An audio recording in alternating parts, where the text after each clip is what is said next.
Гледаме кой е по-най-по-тиви 7. Квартал 7, блок 7, етаж 7. Където Къци Вапцаров съвсем обърка крехите представи на децата кое е стихче и кое е песен.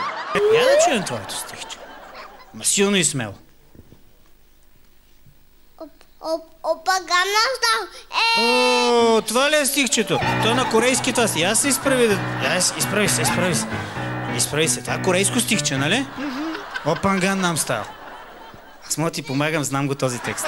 Къци може и да знае текста, но когато към един текст се добави музика, се получава песничка. Аз мога ти помагам, знам го този текст.